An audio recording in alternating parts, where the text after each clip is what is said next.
Bonjour Marine. Bonjour Joy. Donc tu es manager de l'équipe produit, il y a 4 générations qui collaborent. Exactement, comme tu dis, effectivement, cette équipe dans laquelle que je manage, elle a cette particularité qui est que les 4 générations qui sont actuellement présentes sur le marché de l'emploi en France, ils sont représentés. En fait, déjà, la génération, c'est une étiquette qu'on choisit ou pas de porter. En fait, les contours de cette notion sont assez flous, même s'il existe des bornes, des dates qu'on utilise comme bornes. Mais même quand on est censé représenter, appartenir à une génération, on peut en fait ne pas du tout s'y sentir représenté. Ouais. Peut-être qu'on peut commencer par rappeler directement ce qu'est une génération. Oui, alors une génération, c'est un groupe d'individus qui a vécu à une même période. Donc, qui ont vécu en fait le même contexte, que ça soit historique, politique, économique, culturel, etc. Les dates qu'on utilise pour borner les générations, elles peuvent être discutées. Nous, pour notre sujet, ce que je te propose, c'est qu'on va commencer donc après la Seconde Guerre mondiale. D'accord. Et on va se dire qu'une génération, c'est entre 15 et 20 ans. Ok. Il y a 4 générations, comme je te l'ai dit. Les baby-boomers, donc on va commencer après la Seconde Guerre mondiale. Donc c'est ceux qui sont nés entre 1946 et 1964. D'accord. La génération X, donc ils sont nés entre 1965 et 1979, donc juste avant les années 80. La génération Y entre 1980 et 1994 et la génération Z entre 1995 et 2009. Ok. Donc effectivement, tu sais, à chaque génération, on associe un certain nombre de caractéristiques. Je vais te donner 5 caractéristiques. D'accord. Donc la valeur travail, c'est une valeur très importante, notamment surtout pour les baby-boomers. Ouais. La responsabilité individuelle, ça va surtout parler à la génération X, particulièrement avec les nouvelles technologies, évidemment la génération Z. La génération pour laquelle c'est très important d'avoir un travail qui a du sens, c'est la génération Y. Et l'équilibre vie pro, vie perso, et en fait la première génération à en parler, c'est la génération X. Ok. Bon, après, ça me semble un petit peu discutable. Effectivement, moi, je suis complètement d'accord avec toi. Pourtant, tu vois, chacune de ces caractéristiques, elles sont censées appartenir à une seule génération. Ouais. Et effectivement, moi, je vais te dire, dans mon équipe, j'ai quelqu'un, tu vois, qui est de la génération Y, pour qui la valeur travail, c'est hyper important. D'autres personnes qui sont de la génération X, qui valorisent beaucoup plus le collectif que l'individuel. Et effectivement, je vais te dire un secret, l'équilibre vie pro, vie perso, ça, tu sais quoi, c'est important pour tout le monde. Tu es en train de me dire qu'il n'y a aucune différence entre les différentes générations dans ton équipe? S'il y en a, et justement, tu vois, pour moi, en tant que manager, c'était hyper important de m'intéresser en tout cas aux caractéristiques qu'on associe traditionnellement, on va dire, à chaque génération. Okay. Ce que je te propose, c'est que je vais te partager en fait ce que j'ai trouvé dans le cadre de mes recherches. Ok. Alors, pour la génération donc des baby-boomers, donc nés entre 46 et 64, ça, c'est une génération qui va beaucoup travailler, qui va vraiment valoriser la valeur travail, qui respecte la hiérarchie, qui va communiquer soit en face à face, soit par téléphone, qui va en fait valoriser aussi l'expérience.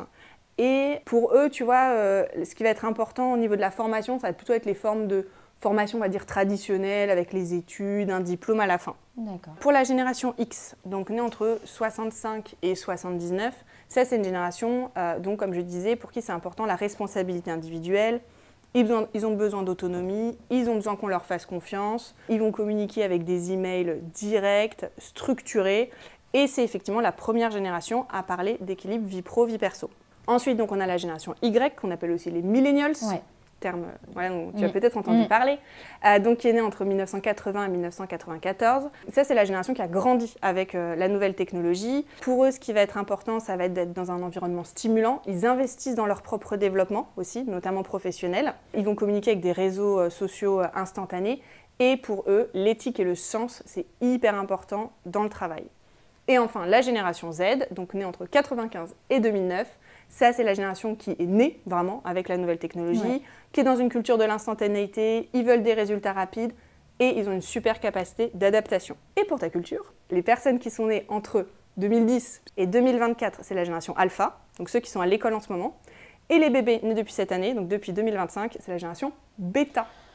Écoute, ça ne nous rajeunit pas, ma chère Marine, toutes ces infos. Complètement, et en fait, quand on regarde de plus près dans tout ce que je t'ai donné comme éléments, il y en a qui sont en fait des éléments historiques factuels, tu vois. Par exemple, être né avant ou après Internet, ou avoir contribué à cette période démographique du baby-boom. Mais en fait, c'est bien là où on se rend compte qu'il y a quelque chose de très arbitraire, en fait, dans les dates que je t'ai communiquées. 2 personnes, par exemple, qui sont nées, je sais pas, une en 1964 et l'autre en 1966. Théoriquement, il y a un baby-boomer et une génération X. Ils ont peut-être beaucoup plus en commun que 2 baby-boomers, un qui est né en 46, et l'autre en 64, oui. ne serait-ce que, je sais pas, il y en a un qui a vécu, qui a participé peut-être à mai 68 et Oui, l'autre non. voilà, carrément. Oui, en fait, la proximité de leurs années de naissance font qu'elles ont potentiellement vécu dans le même contexte et ça a un impact. Ouais, exactement. Et moi, c'est le premier point auquel je me suis intéressée quand je me suis demandé comment faire pour manager justement une équipe multigénérationnelle. En fait, plutôt que de me dire, ok, bon, bah, telle génération a ses valeurs, ses compétences ou ses incompétences supposées, je me suis demandé pourquoi on dit par exemple que la génération Z, eh ben, ils ne sont pas capables tu vois, d'être loyaux à une entreprise. C'est le contexte là qui joue. Exactement. Ouais. En fait, c'est beaucoup plus facile.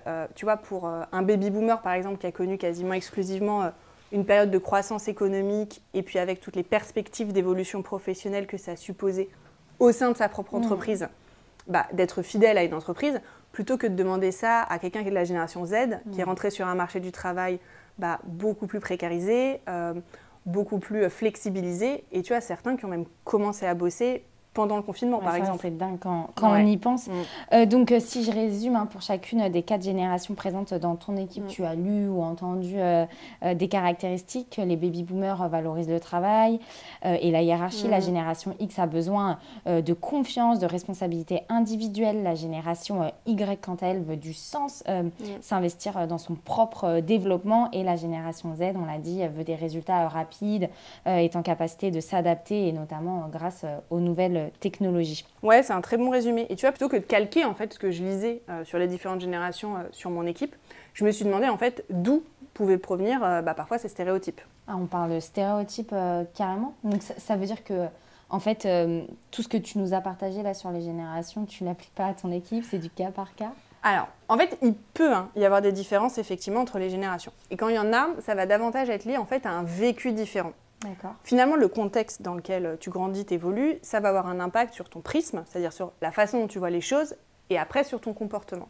Pour autant, ça ne veut pas dire que toutes les personnes d'une même génération, elles ont vécu les mêmes expériences, ou alors que ces expériences ont eu le même impact sur elles et sur eux. Tu vois, il y a plein d'autres choses qui peuvent rentrer en ligne de compte, par exemple l'origine géographique, le lieu de résidence, le métier, le niveau d'études, l'origine socio-économique des parents, le genre, etc. Et tu vois, ces critères-là, ils peuvent même avoir un impact beaucoup plus important que juste la génération. Tu vois, moi, ça me fait penser en fait à 2 personnes qui, je pense, vont bien illustrer justement ce point-là. Dans notre entreprise, donc, tu vois, je pense à Pierre.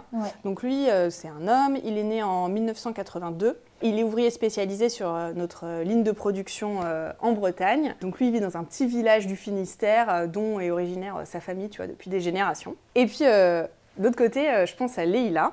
Donc elle est graphiste freelance, donc on fait appel à elle régulièrement pour des missions. Elle vit à Paris, elle est née en 93 et sa famille est arrivée en France dans les années 80. Donc tu vois, les deux, théoriquement, en tout cas, c'est 2 personnes qui sont de la génération Y, qui sont de la même génération. Ouais, tout à fait. Pourtant, tu l'imagines bien, ils n'ont pas du tout le même quotidien, ils n'ont pas les mêmes références, ils n'ont pas les mêmes aspirations, ils n'ont même pas forcément les mêmes valeurs. C'est là où tu te rends compte qu'en fait, la génération, c'est jamais qu'un critère parmi d'autres, en fait, pour mettre les gens dans des cases. Oui, voilà, c'est ça, on en vient à... Tu nous parlais tout à l'heure de stéréotypes, en fait, c'est ça. C'est ça. En fait, notre cerveau, il a cette tendance naturelle à simplifier la réalité et, par exemple, tu vois, à mettre les gens dans des cases pour plus facilement interagir avec eux. Parce qu'en réalité, on ne manage pas la génération Z ou les baby-boomers. En fait, on manage des individus. On conclut sur cette très belle phrase, on ne manage pas des générations, on manage des individus. Merci Marine.